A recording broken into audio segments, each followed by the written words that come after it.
salaman amma ba'd.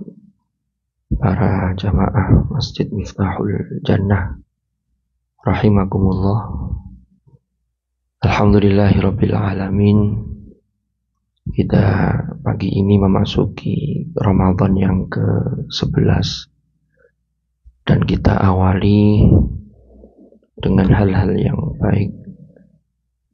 Setelah tadi kita makan sahur, kemudian kita sholat subuh berjamaah dan kita lanjutkan dengan kultum dalam konteks watawasau bil haqq watawasau bis sabr. Mudah-mudahan apa yang kita laksanakan ini senantiasa mendapatkan ridha Allah Subhanahu wa taala. Ada satu gambaran ketika kita ini pergi ke toko, yang toko itu menjual barang-barang yang berharga atau sesuatu yang mulia. Maka biasanya sesuatu yang mulia itu dijaga oleh banyak orang, dikawal oleh banyak orang. Saya tidak tahu kalau di Korea sini, tapi kalau di Indonesia itu antara penjaga toko pecah belah dengan penjaga toko emas. Toko emas, walaupun ukurannya itu kalau toko emas itu lebih kecil, itu penjaganya lebih banyak toko emas.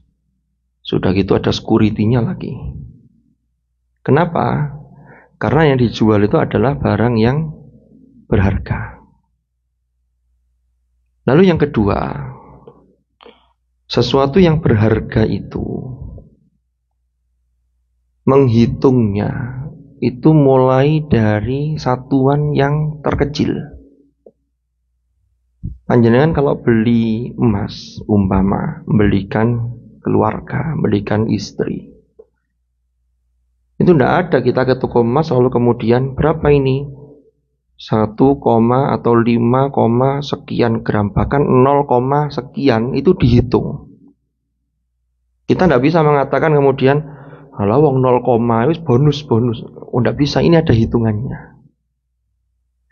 Berbeda dengan kalau jenengan datang ke toko bangunan beli pasir. Jenengan bangun di rumah beli pasir. Saya beli pasir sak piro, sak gram. Itu toko bangunan pasti akan lho, ya apa toko pasir sak gram terus gawe apa? Segowo aneh, lah sak gram ya apa? Atau lebih besar dari sak gram. Kalau orang Jawa bilang itu satu cawuan gitu. Itu juga masih belum bisa dihargai. Kenapa? Karena pasir itu ya tetap ada nilainya, tapi berbeda dengan emas tadi. Sehingga kalau ini jumlahnya banyak, maka ini baru akan ada hitungannya. Amal yang kita lakukan itu kalau betul-betul berkualitas, itu memang dihitung secara rinci.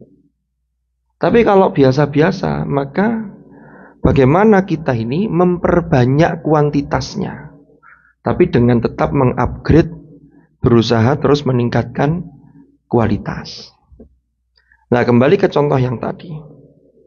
Maka dua contoh tadi itu, sesuatu yang mulia akan dijaga, dikawal, lalu akan dihitung dari hitungan satuan terkecilnya itu ada harganya. Maka seperti itulah perumpamaan Al-Quran, kalamullah. Al-Quran itu ketika diturunkan, itu yang ngawal itu tidak cuman satu malaikat. Tanazzalul malaikatu warruh, malaikat Jibril, dan juga dikawal banyak malaikat. Ya kan? Dalam surah Al-Qadr kan dijelaskan seperti itu. Ini sudah menunjukkan satu kemuliaan yang luar biasa. Yang kedua, Rasulullah Shallallahu Alaihi Wasallam itu bersabda, "Man qara'a harfan min kitabillahi falahu hasanatun." Barang siapa yang membaca Al-Quran satu huruf, itu dia berhak mendapatkan satu kebaikan. Ternyata yang satu kebaikan ini, kata Rasulullah, wal hasanatu bi asyri amsalihah. Siji ini dikalikan, dilipat gandakan menjadi 10 kebaikan. Lanjutannya, la aqulu alif lam mim harfun. Saya tidak mengatakan kalau ada orang baca alif lam mim itu dihitung satu, tapi alif itu harfun, dihitung satu. Walamun harfun wa mimun harfun. Jadi kalau kita ngaji alif lam mim itu 3 dikali 10, berarti sudah 30 kebaikan. Nah nanti tinggal bentuk hasanahnya itu terserah Allah yang ngasih. Nanti bisa diwujudkan dengan apa? Karena orang itu kalau diberi kesempatan untuk bisa membaca kalamullah, bisa mengkaji, bisa mendalami, itu sesungguhnya anugerah yang luar biasa. Ya memang harus kita sempatkan untuk diri kita sendiri paling tidak. Ya, jadi hitungannya itu mulai yang terkecil. Ini kenapa? Karena kalamullah itu adalah sesuatu yang mulia. Jadi hitungannya bukan borongan, bukan gelondongan, tetapi ini dirinci. Maka dari itu Rasulullah juga bersabda, khairukum man ta'allamal Qur'ana wa 'allamahu.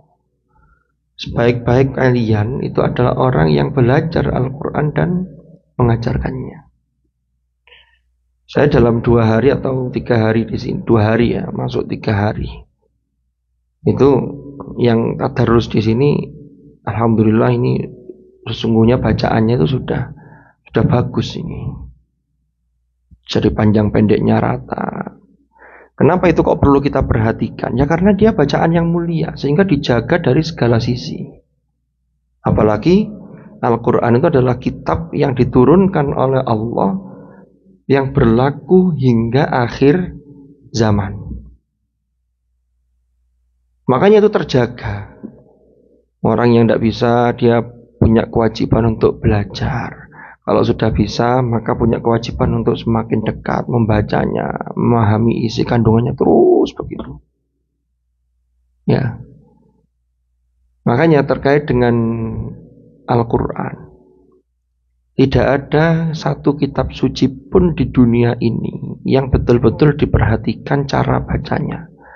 Ini padahal sudah diturunkan oleh Allah melalui malaikat Jibril kepada Rasulullah Sallallahu Alaihi Wasallam itu sejak 15 abad yang lalu.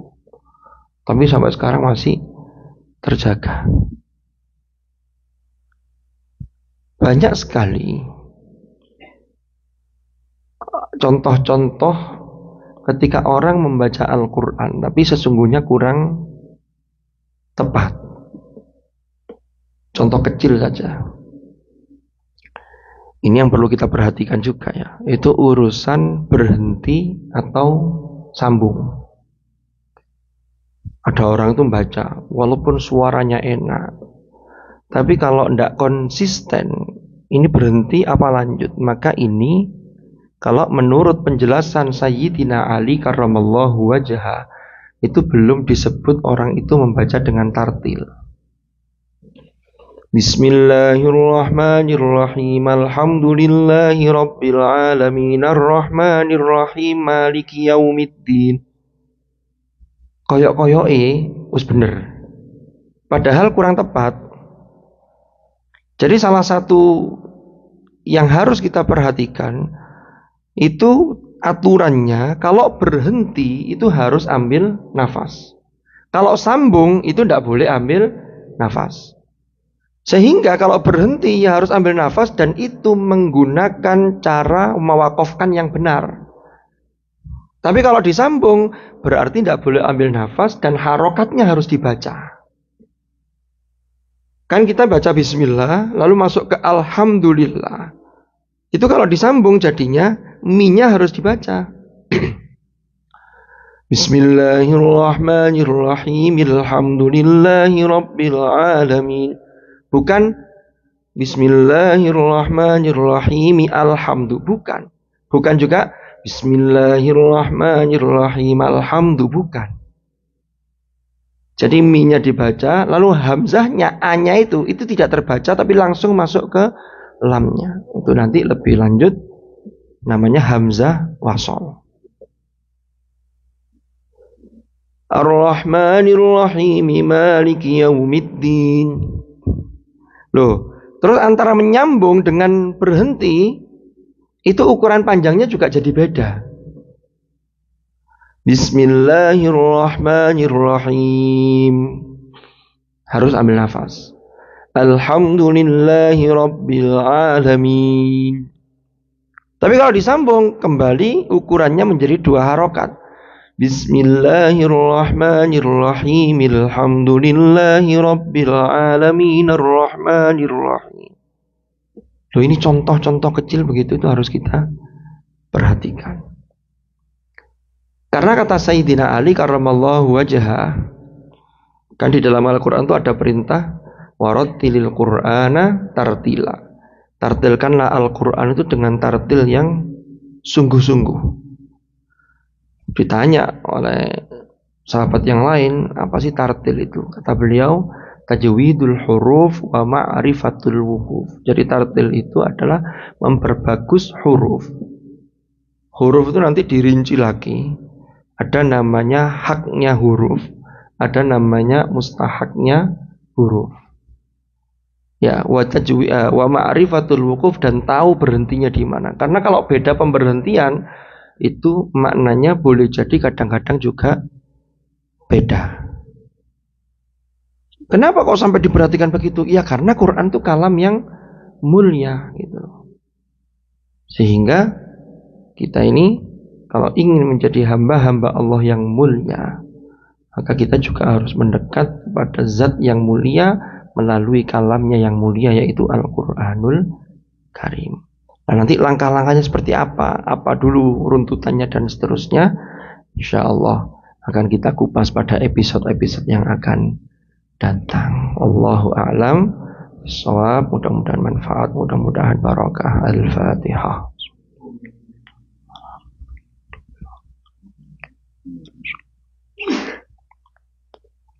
Bismillahirrahmanirrahim. Alhamdulillahi rabbil alamin. Allahumma anfa'na ma 'allamtana wa 'allimna ma yanfa'una warzuqna 'ilman nafi'a. Allahumma ij'al ijtima'ana hadha ijtima'an marhuma wa tafarruqana min ba'dihi tafarruqan ma'suma wa la taj'al ma'ana wa fina shaqiyyan wa la mahruma birahmatika ya arhamar rahimin. Wa sallallahu ala sayyidina Muhammadin walhamdulillahi rabbil alamin. Al-Fatihah.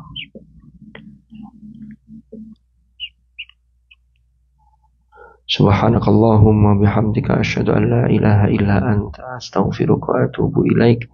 Sallallahu ala sayyidina Muhammadin walhamdulillahi rabbil alamin. Hadanallahu wa iyyakum ajma'in. Al-'afwa minkum. Assalamualaikum warahmatullahi wabarakatuh.